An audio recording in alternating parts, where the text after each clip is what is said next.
Okay, so in the today's session, I'm going to discuss about the publication of the clinical trial results with the reportings of the investigators in serious adverse drug reactions, and also the information for the research participants who want to participate in the clinical trials or clinical research. Okay, so let us start the session with publishing the clinical trial results. Okay, so it is we have carried out a piece of clinical research and we think it is worthy of publication, right?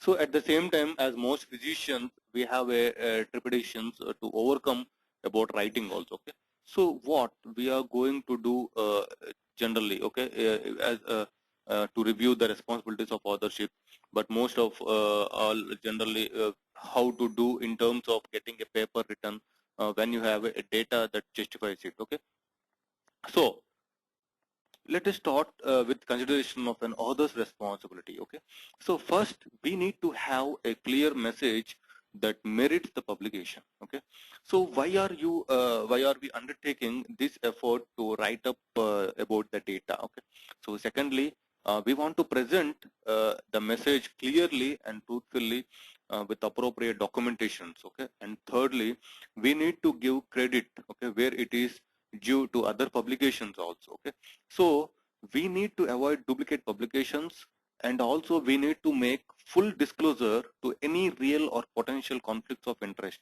Increasingly, the support for the clinical investigation is coming from the private sector. Okay, so obviously this is fine. What we need to document is where the support, okay, to where the support comes from and whether the individual investigator has any ties to the industries, okay, any ties to the industries, and also that the leadership should know about the things. Okay, so why should we bother with the authorship? Okay, so the authorship, okay, benefits of the authorship. See, one, it introduces rigor and discipline into one's assessment of facts and observations, and two, it is very clear that the steps of organization or organizing your data for publication leads to new understanding.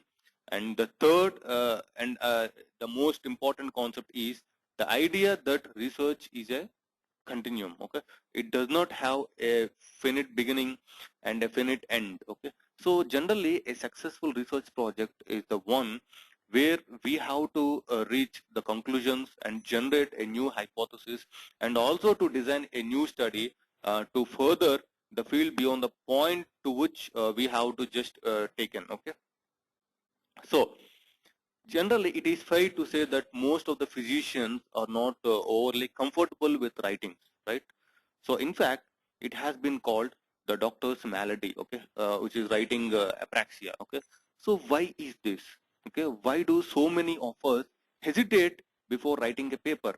So well, writing an article for publication requires rigor and discipline. Okay, so it is basically a lonely task, and one of the reasons we are all in the medicine is that we like the contact with the people. Okay, most physicians are not trained in scientific writing, and we have a lack of time, and there is not that many good role models out there of people who successfully combine a practice, research, and writings also. Okay, so but there are reasons for pushing ourselves to prepare an article for publications. Okay, so it increases the rigor and clarity of thinking.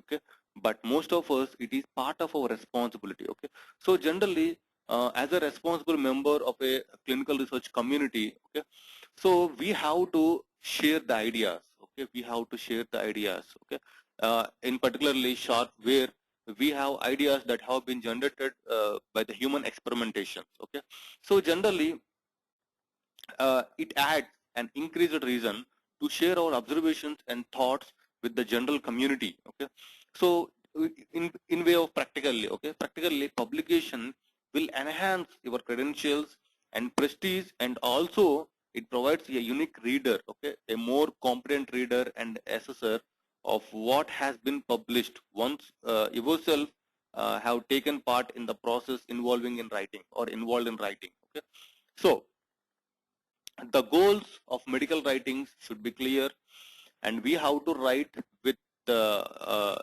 audience clearly in the mind. Okay, we have to keep the audience in the mind, and we have to write the medical writing in a precise, clearly manner. Okay, if we are writing to a especially subspecially audience, okay, we have to assume a certain basis of knowledge. Okay, if we are writing for the general practitioners, perhaps those assumptions are not warranted. Okay, so but we need to have a clear purpose of why we are writing and what we are trying to accomplish. Okay, and what are the ideas we are putting forward. Okay, so we need to be precise. At the same time, we need to be correct and accurate, and also we need to be simple. Okay, we need to be simple, and we have to put all the ideas forward. Okay, and we have to keep all the ideas forward. So how to do it? Okay, how we have to do these type of things. See, what are the preliminary steps? Okay, first we have to know why we are doing this. Okay, both in carrying out the study and why we are writing this up. Okay, and generally, okay, what is our mission? Okay, who are the audience? Okay, the second thing is once we have established our mission, okay, is to research the field. Okay, is to research the field, and we have to look at what has occurred previously, both in the literature but also in our own experience. Okay, and then comes uh, the most important step, which is to free associate. Okay, so generally we have to get all the ideas down on the paper, and okay, down on the paper. Okay, it does not matter what order we have to order them in, and how well we state them upfront. Okay, just get the ideas down. Okay, once we have an idea down on the paper, okay, we have to broken the major barrier to effective writing, and then we can organize, reorganize, write, polish and refine. Okay, write, polish and refine, and the free association gets translated into a logical series of argumentation. Okay, logical series of argumentation. So now we may have the experience of having submitted papers for the publication to journals rejected for the first time around. Okay, rejected for the first time around. Okay, there are reasons. Okay, there are also reasons for this, and some are correctable. Okay, some are correctable. So most are uncorrectable. Okay, some are correctable and most are uncorrectable. So if we start with the uncorrectable, okay, if we start with uncorrectable, the only thing that is uncorrectable is if it was a poorly designed or poorly conducted study. Okay, so correctable reasons are the manuscript was sent to the wrong journal, or it was a good study but the writing left something is to be desired. Okay, desired. Okay, so in the case, okay, in the case of uh, where you want to get help by the critics of the reviewers who will make useful suggestions. Okay, so a particular word of advice for folks who are writing in the second language, say generally in English. Okay, or so when they are naturally speakers of other languages. Okay, so editors are very sympathetic to the demands or special demands placed on people for whom English is a second language. Okay? So they will help with this. Okay, but a piece of advice: have generally we have the manuscript read and corrected for grammar and also for clarity before we submit it for the first time. Okay, around as it has to save generally a lot of headache for us. Okay, so generally the best preparation, okay, the best preparation is carried out before we begin the study. Okay, so generally we have to review a lot of literature, then we have to review our own experience in the clinical research or the medical research. Okay, so we may even want to prepare a retrospective paper also. Okay, retrospective is nothing but uh, the the data which should be collected from the previous case studies of the patients. Okay, and we have to talk about that shortly, but by putting these together we can sharpen the hypothesis that are going to be tested in the perspective studies. Okay, what we are designing. Okay, at the same time we must be clear about the hypothesis what we are testing. Okay, we must be clear about the hypothesis what we are testing. So once, okay, so when we are very clear about the definition of primary and secondary endpoints, okay, so then what is a success and what is a failure? Okay, then what is the success and what is the failure. Okay, so the data analysis, okay, generally our data analysis plan has to be clearly delineated before we enter into the study, okay, and we have a clear view of the importance of the study, okay, and also it is a successful method also, okay, and clearly it is not very important, okay, and clear it is not very important, but we should not bother about the enlist patients, okay, enlist patients for human experimentation, okay. So generally uh, final issues, okay, when coming to the final issues, if it is a multi-center studies, okay, which is commonly which is increasingly common, so we should have a clear idea about the authorship, responsibilities and privileges, and these should be settled and accepted before the initiation of the study, where there is a publication committee, or if it is already clear who is going to write the first or second or third paper on this or that segment of the data, okay, or that segment on the of the data. So how can we do this, okay, how can we do this actually preparing the manuscript, okay. So what we are going to do is to go into the intricacies of constructing a manuscript, okay, constructing a manuscript, okay. So let us start with the broad outline of the most common publications from the clinical investigator, that is the write-up of the randomized clinical trial, okay, that is the write-up of the randomized clinical trial. The elements consist of the following, okay, the abstract, which is a summary of each of the following sections, okay, an introduction, which or which provides a justification for the project and a clear statement of the hypothesis and the reasons why one undertook the project, okay, the methods, what was done, okay, the results, what was found, and the discussion, what you learned, okay, uh, what about the new hypotheses which have been generated and what are the practices which have been changed, okay. So these type of things is the format, okay, it is the type of, it is a format for most of the medical articles which we have to follow, okay. So then coming to the now uh, let us go with the brief outline as a background, okay.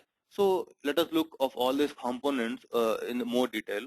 First, the introduction, okay. What was the justification for this project, okay? Why is this a problem of interest?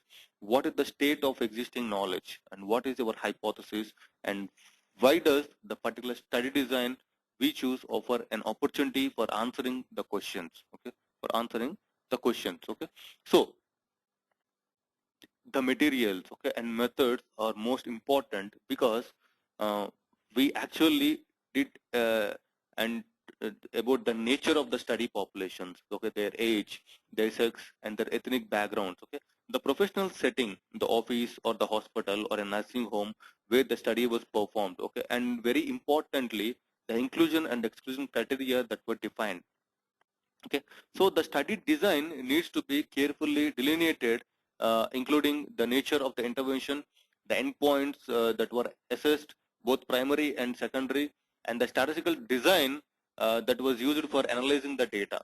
And also an important word of caution is both the endpoints and the statistical techniques need to be carefully defined before the study is initiated, okay. So to change these after, we have to see the data which is cheating and it's fraud up by all, okay.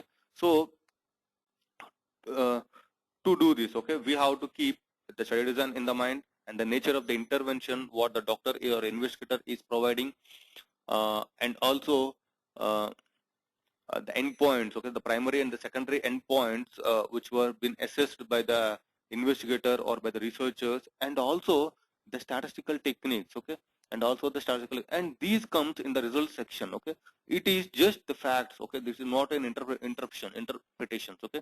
So these facts generally include a description of the patient who are entering into the research and what happened, the results of the statistical analysis, and also mostly to account for all the patients who entered into the study, okay, so-called intention to treat analysis, okay.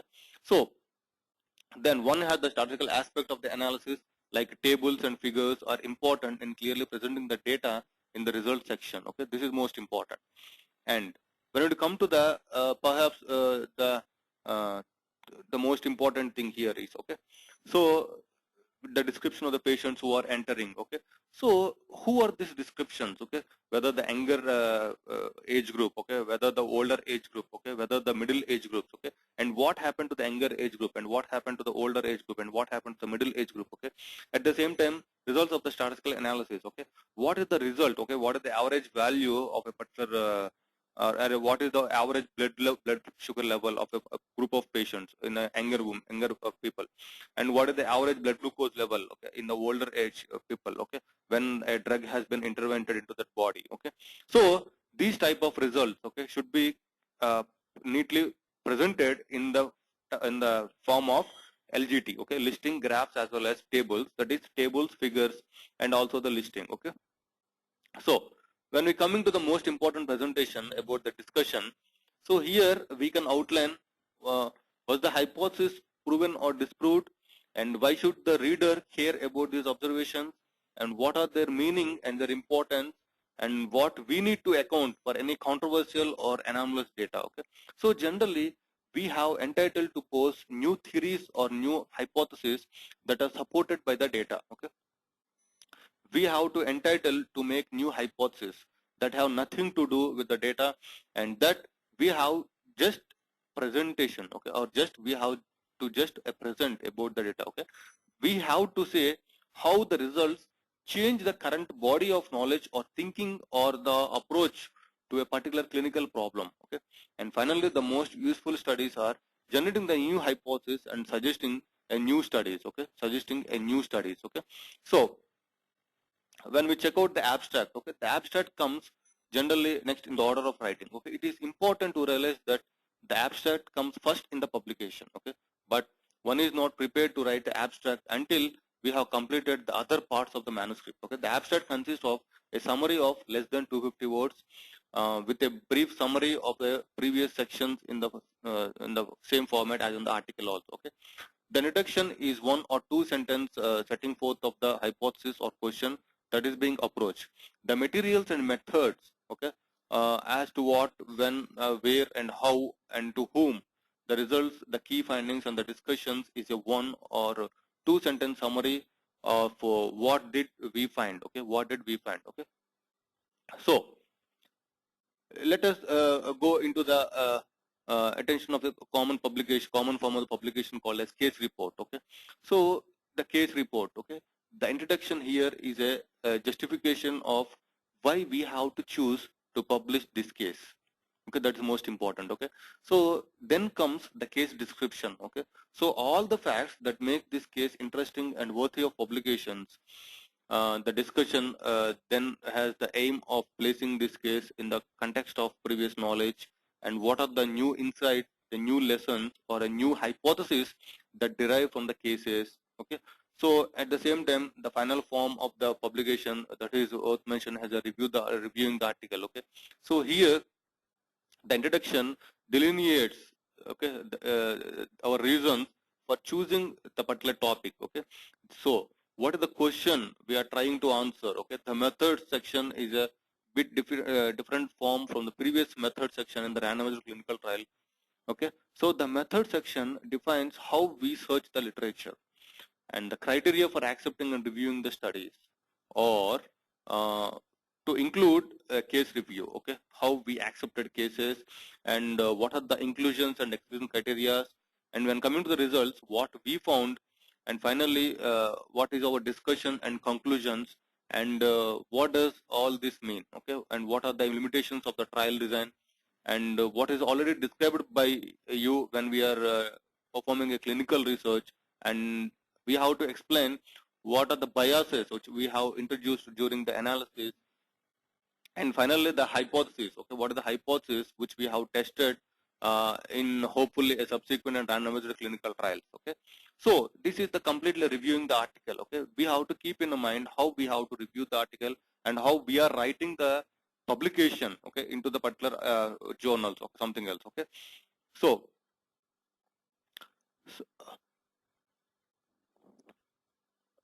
generally before there are two types of quotations. Okay, one is the quotation from the failure is a beginning of the wisdom. Okay, that is one of the quotation.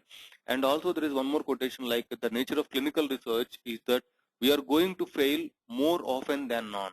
Okay, so all the hypotheses that are not going to work out, okay, all the hypotheses that are not going to work out, so it may be fail in terms of the article being rejecting the first time. Okay, but the secret of progress is we have to get off the ground and try again and learn from that experiences. Okay, why it has been rejected. Okay, so that way the progress occurs generally. Okay, and everything we do with an article in data driven. Okay, so even our hypothesis must be firmly based on the data from either the literature, from the case review, or from the data that we accumulate in the randomized clinical trial. Okay, that may accumulate in the randomized clinical trial.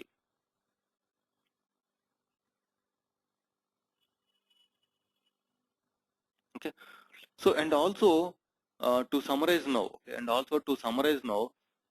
we have outlined the authorship responsibilities. Okay, we have to outline the authorship responsibilities, and we have to talk about the format for the publishing the three most common forms of the articles. Okay, we have to provide the guidelines for writing a review article, a case report for the randomized clinical trial, and also the challenges that have to be involved in this. Okay, and also the challenges that should have to be involved in this. Okay, so when it comes to the publication aspect, okay, when it comes to the publication aspect, so we should be clearly precise how we are going to perform this. Okay, how we are going to perform this.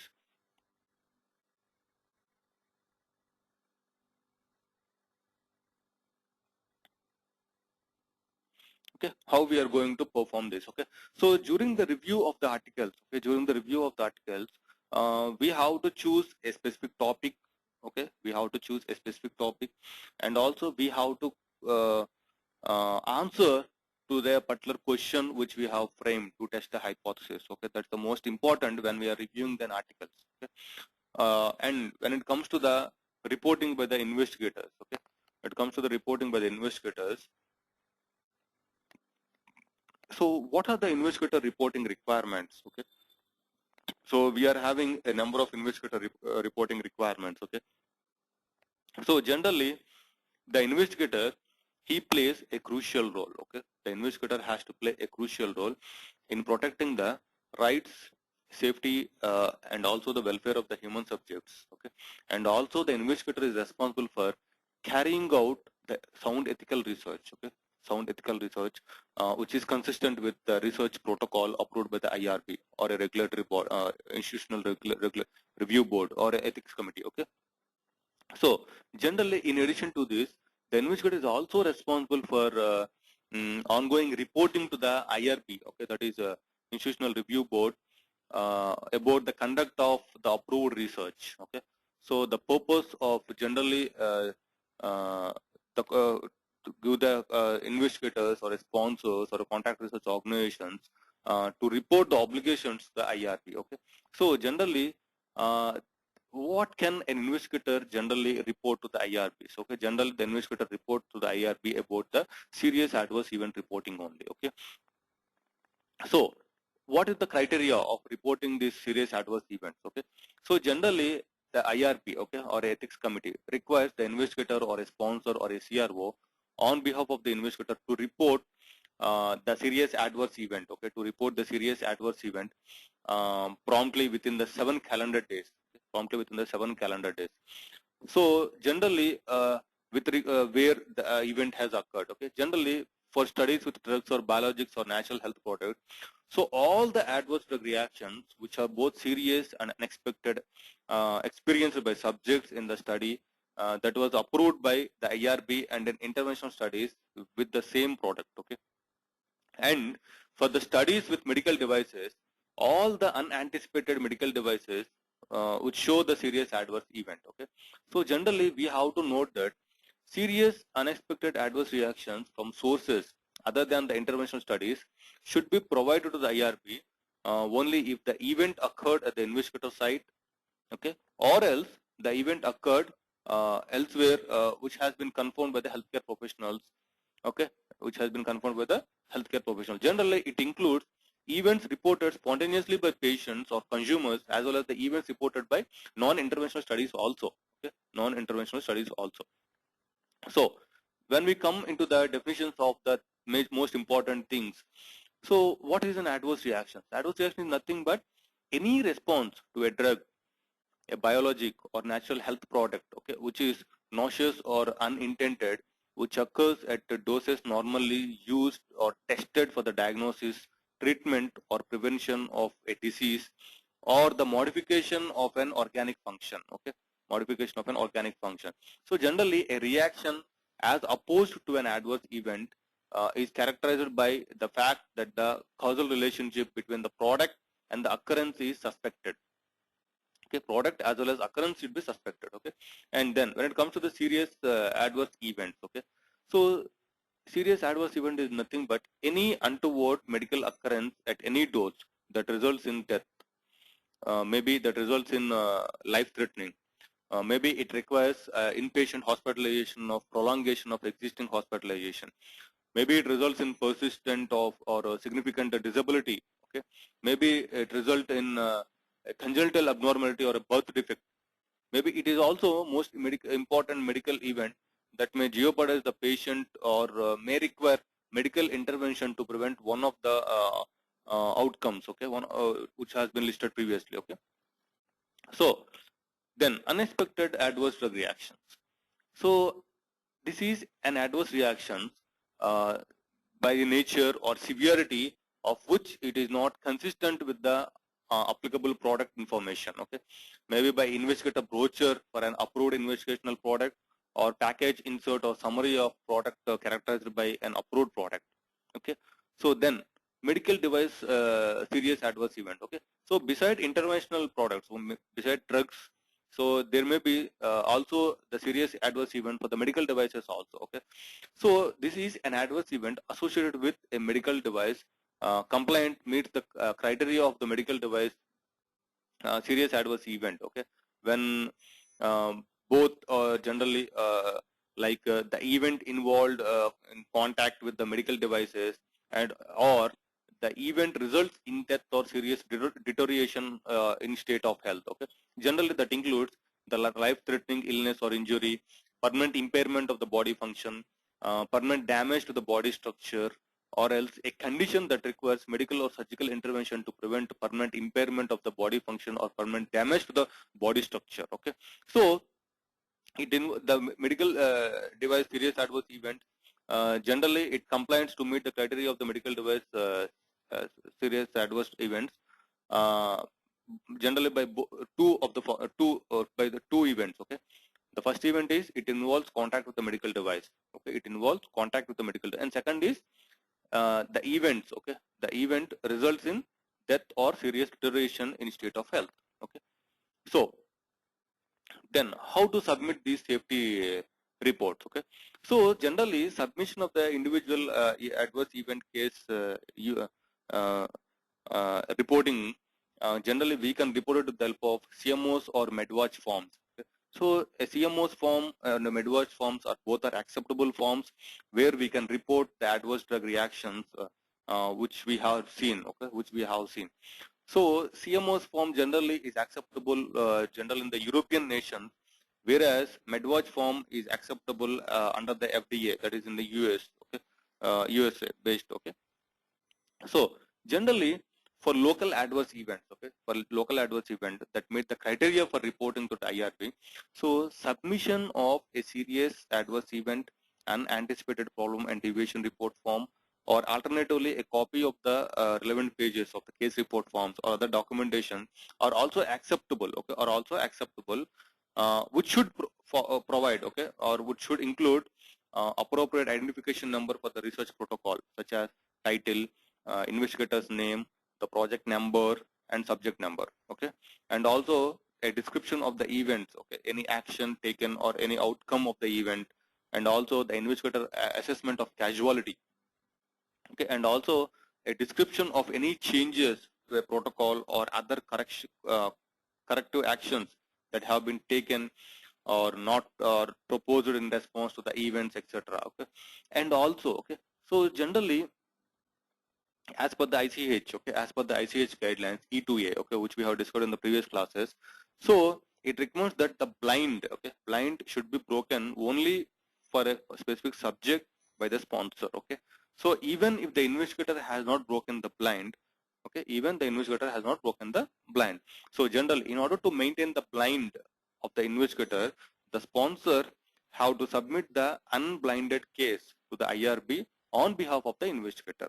Okay, on behalf of the investigator, the sponsor has to submit and the unblinded case to the IRB. Okay, so then and the receipt of serious adverse event reports by the IRB will not routinely be acknowledged.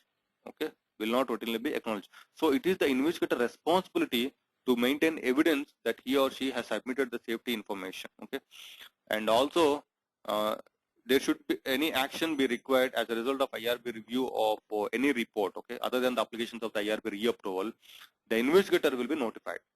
And also the reported deaths, the investigator should supply the IRB with any additional information like autopsy reports and terminal medical reports, okay, depending upon the request, okay, depending upon the request only, okay. So when it comes to the new information, okay, so any new information should be reported to the IRB, okay, should be reported to the IRB within the 7 calendar days, okay, within the 7 calendar days, uh, when the investigator or staff becoming aware of that new information, okay. So generally it involves with the new different uh, three different types of new information methods. First one is new information that may adversely affect the safety of the subjects, and second is new information that may affect the conduct of the trial, or else a new information that may impact a subject's willingness to continue in a study. Okay, so generally the new safety information may include an updated investigator brochure, or for marketed products updated product monograph or other labeling information also. Okay, so when it comes to the reapprovals and progress reports, okay, so the investigator is responsible for submitting an investigator progress report to the IRB in time for the IRB to carry out review prior to the expiration date of the current IRB approval, okay, of the current IRB approval. And this is required so long as the research study is going on. That is until research related interactions and interventions with the human subjects, or the obtaining and analysis of identifiable private information described with in the IRB approval protocol have been completed, okay.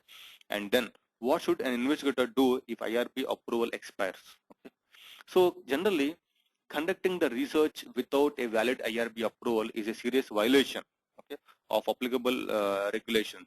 If the IRB approval of a specific study expires before continuing review and approval occurs, the investigator must stop all the research activities involving human subjects, okay, all the research activities involving human subjects related to that study, except where they judge that it is in the best interest of already enrolled subjects to continue to participate, okay. So when an investigator makes this judgment, so he or she must promptly notify the IRB. The investigator may resume the research once continuing review and approval by the IRB which has occurred, okay. So generally we have to note the things over here is the most important thing. So it is not possible to reapprove a research study retrospectively, okay. Therefore, if the research has not been halted, so there will be a period of time between the expiry date and the date of reapproval, during which time the research was performed without the IRB approval, okay. The investigator must report for the IRB if any subject visits during the period between the expiry date and the date of reapproval, since these subject visits are conducted without a valid ethics approval, okay, and hence are considered to be protocol deviations also, okay. So the investigator, and if applicable the sponsor or CRO, should declare the protocol violations and lapse in IRB approval in the final study report, okay, in the final study report, okay. So then end of the study reports. So then what are these end of the study reports, okay. So when a research related interactions or interventions with human subjects, or the obtaining and analysis of identifiable private information described in the IRB approved protocol which have been completed, okay, then the study is deemed to be completed, okay. generally for a multi-center study, the IRB consider the study to be completed at a site when the study monitor declares that the site is closed and the investigational product and case report forms have been returned to the sponsor.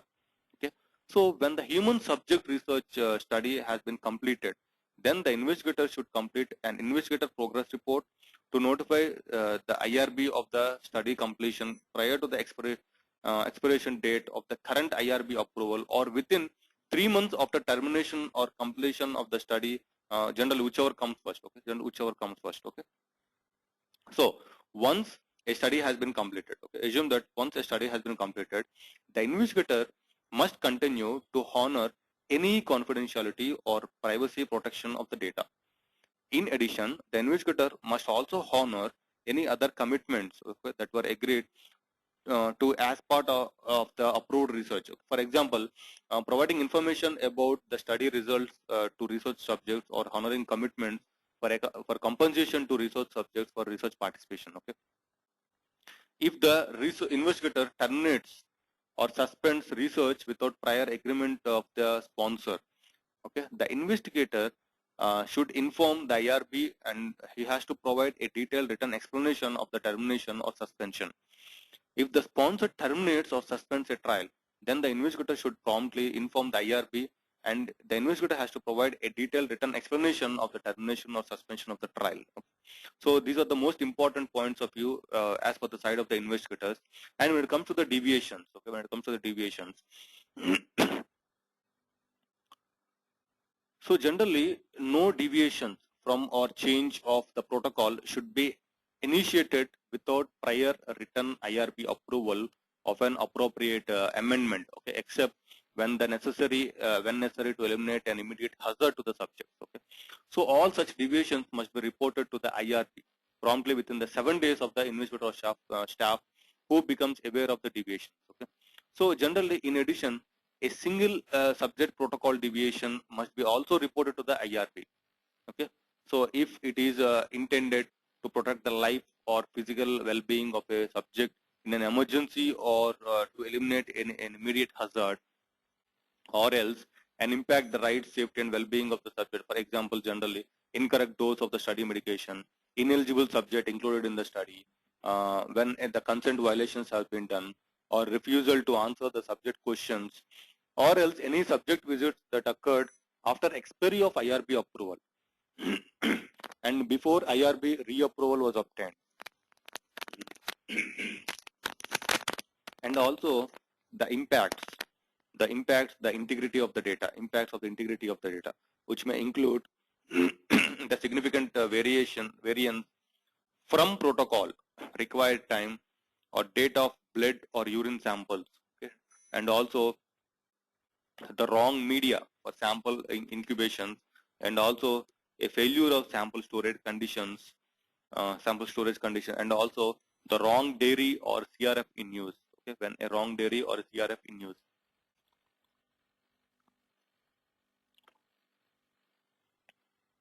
Okay, but except in case of an emergency or change to eliminate an immediate hazard, okay, prior approval by the sponsor is required for changes in or deviations from a protocol, or if these changes or deviations may affect the scientific soundness of the protocol or the rights, safety or welfare of the human subjects, the regulatory authority approval may also be required. Okay, the regulatory authority approval may also be required. And there may be other protocol deviations also, like minor deviations from day and time of study visit, rescheduling study visit within a period of time that will be impact the study safety or put the subject at risk of treatment failure. Okay, must be recorded and identified by the sponsor. Okay, but we should not have to prepare or we do not have to report to the IRB. Okay, so generally deviations from protocol, GCPs and IRB determinations should be reported to the IRB, okay, using the serious adverse event or unanticipated problem and deviation report form, which we have discussed previously. Okay, so what are these unanticipated problems? Okay, and what is an unanticipated problem? Okay, see, the IRB generally it considers unanticipated problems, okay, in general, to include any incident or experience or outcome that meets unexpected given to the research procedures that are described in the protocol related documents, such as the IRB approved research protocol and informed consent documents, and also the characteristics of the subject population being studied. Okay, or else the unanticipated problem may be unrelated or possibly related to participation, okay, in the research. Okay, and also the places, okay, subjects or others at a more than minor increased risk of harm, including physical, psychological, economic, or social harm than was previously known or recognized. Okay, so serious unexpected adverse reactions are one or the other type of unanticipated problem also. Okay, so there are other types of incidents also, experiences and outcomes that occur during the conduct of the human subject research that represents unanticipated problems, including but not limited to confidentiality or privacy breach, incarceration of a subject, problems with the investigator or study personnel like death, change of address, etc., or fire, flood, or other natural disasters, or study monitor or auditor identifies potentially significant or persistent GCP non-compliance with IRB instructions or applicable laws and regulations, and also the termination or suspension of the study by the regulatory authorities. Okay, so these are the most important unanticipated problem. And also submitting, when we have to submit an unanticipated problem report, okay, the investigator should submit or should report unanticipated problem to the IRB using the serious adverse event unanticipated problem and deviation report form. Okay, so the unanticipated problem should be reported promptly within the 7 calendar days of the investigator or staff who becomes aware of the unanticipated problem, and the IRB recognizes that for multi-center studies, okay, the sponsor may be in the better position to process and analyze unanticipated problem information for the entire study, and to assess whether an occurrence is both unanticipated and a problem for the study. Okay, so the sponsor may submit this information to the IRB on behalf of the investigator. Okay, on behalf of the investigator. That's most important. Okay, and then when it comes to the protocol or consent form amendments, okay, so all the amendments, okay, all the amendments or revisions to an IRB approved protocol or the informed consent document must be filed to the IRB for review and approval prior to implementation. Okay, right? Except deviations from or changes to the protocol to eliminate immediate hazards to the trial subjects. Okay, or when the changes are involved only logistical or administrative aspects of the trial, or that is a change in monitors, telephone numbers, etc. Okay, and such changes must be reported to the IRB promptly within the 7 calendar days. Okay, but except in case of an emergency or changes to eliminate an immediate hazard, prior approval by the sponsor is required for the changes in or deviations from the protocol. Okay, and also if these changes or deviations may affect the scientific soundness of the protocol or the rights, the safety or welfare of the human subjects, regulatory authority approval may also be required. Okay, may also be required. Then the subject recruitment materials. Okay, so generally the subject recruitment practices may be implemented or revised generally. Okay, so all new or revised advertising materials, okay, must be submitted to the IRB for the approval prior to the implementation. Okay, prior to the implementation. And also there may be some additional request also. Okay, upon request by the IRB, the investigator shall provide accurate, complete, and current information about any aspect of the research. Okay, the investigator will grant the IRB, okay, direct access to the study documentation, including the subjects' original medical records for verification of clinical trial. Okay, for verification of clinical trial procedures and/or data without violating the confidentiality of the subject.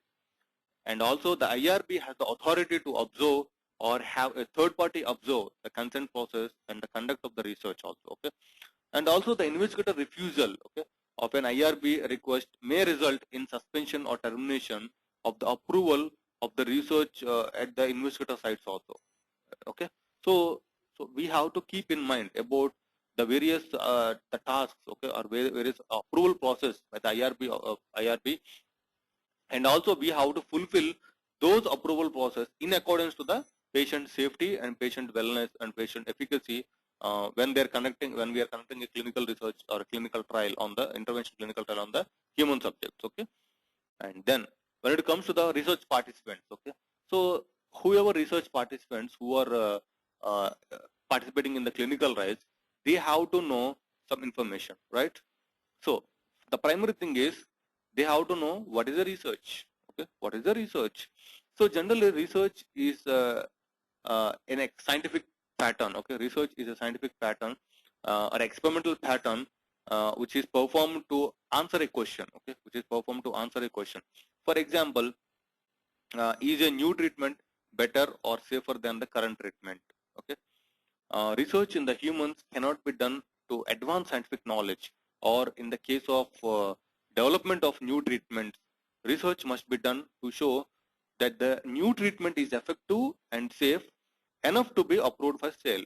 Okay, and also, and some other words that describe research are a clinical trial or study, survey, experimentations, random methods. Okay, so and also research is not the same as treatment. Okay, so these are the various aspects, okay, of knowing what is a research. Okay, and why is a research important? Okay, see, the research has lead better important discoveries that make our lives better. Okay, so it advances the knowledge that may help others, and also it builds the understanding about the individuals, groups, or societies, and also it produces new medicines to heal people and solve many other medical related problems.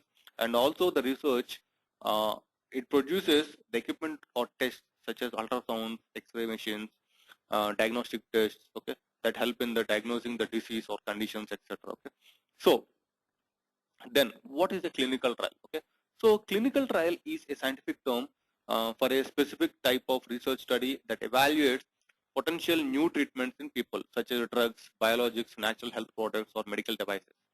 Doctors and other health professionals run the clinical trial according to strict rules set by international guidelines and government regulations, right?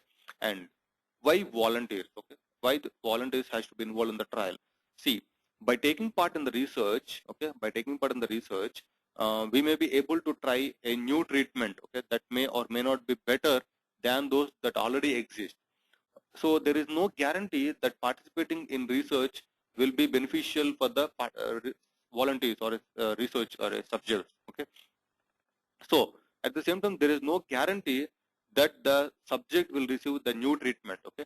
Even if the subject receives the new treatment, there is always the risk that the experimental treatment may not be effective for the subject, and also the condition may be worsen. Okay. Maybe it's very worse. Okay.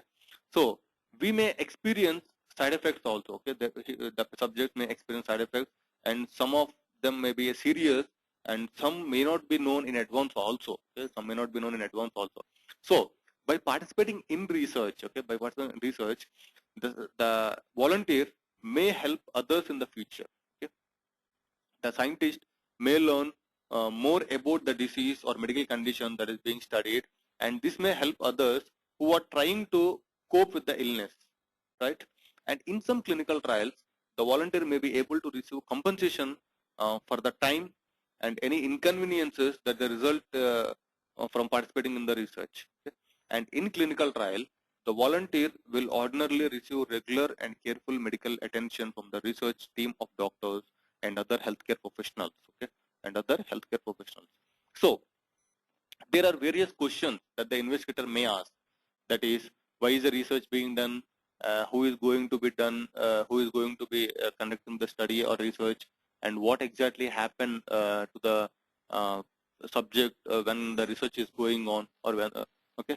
And how often does the study require the subject to go to the doctor or clinic at the same time, and what are the kinds of tests or experimental treatments that are been involved, okay, that are been involved, and will there be any unpleasant side effects, or will the research help the volunteer in personally, and at the same time, what will the researcher do with the volunteer information, okay, and what are the options do the volunteer have, um, and uh, can the volunteer leave the study at any time, okay, at any time. At the same time, what are the cost, okay, what will be the cost for the volunteer, okay, personally, and who pays, okay, if an unexpected injury injured in the study, okay. At the same time, how long will the study last, the duration of the study, and also what happened at the end of the study, okay, and also what happens if the volunteer decide to leave the study earlier, okay, and also who should be careful, or who should the volunteer should be called if any question about the research arises, okay. So these are the various questions that the volunteer or a subject may ask the clinical researchers, okay. So when before he is perform or participating in the study, okay. So then again, the volunteer or a subject may have a doubt that how he is been protected, okay, how he is been protected. There are many ways that the organizations that conduct research, researchers, sponsors or funders of research, and government work together to protect those who participate in the research, okay. So generally some of them are informed consent, okay, informed consent. Generally, this is the process of learning the key facts about the research, and usually involves a written research subject information and consent form. Okay, so this document generally provide the volunteer with complete information about the study, and it should help uh, answer the questions which are listed in the previous slides. Okay, especially regarding what is expected for the volunteer if the volunteer uh, uh, try to know about the possible risks and benefits. Okay, try to know about the possible risks and benefits. Okay, at the same time, uh, the volunteer should take time to review the materials carefully, and the volunteer should feel comfortable that any questions that have answered for the satisfaction, okay. And it is not a contract, okay, it is not a contract. At the same time, informed consent is also a continuing process throughout the study to provide new information to the volunteers, okay, to provide new information to the volunteers. And then when it comes to the IRBs or research ethics boards, okay, and these are the boards that comprised of scientists, doctors, community advocates, and other people who perform an initial review of research involving humans, and should be independent of the sponsors and researchers. Okay, the board performs a continuing review of the research that it has been approved to make sure that there is the least possible risk to the volunteers. Okay, least possible risk to volunteers, and that the risks are reasonable in relation to the expected benefits. And they make sure that the volunteer selection is fair, and the informed consent is done correctly. Okay?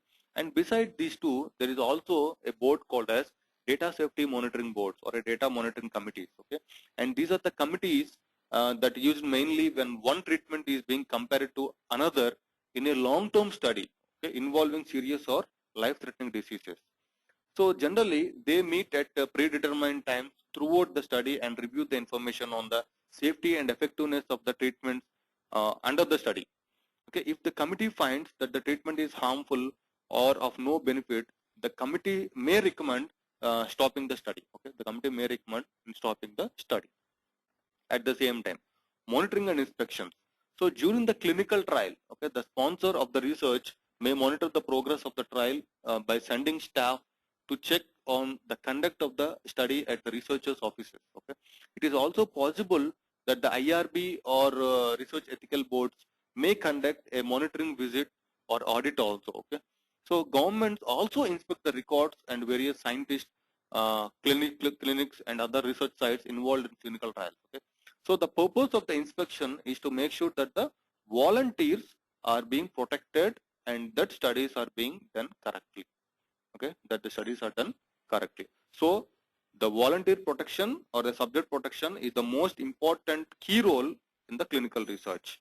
Okay, and also whatever unexpected reports which are being generated, okay, they have to report directly to the IRB. Okay, they have to report directly to the IRB, so that IRB will review those unexpected reports, whether they are a serious adverse events or a suspected unexpected adverse drug reactions. Okay, so then the IRB will review, and they will the most important persons. Okay, where they will give the permission for the research conduction, or else they will cease that research, or they will stop to continue that research. Okay,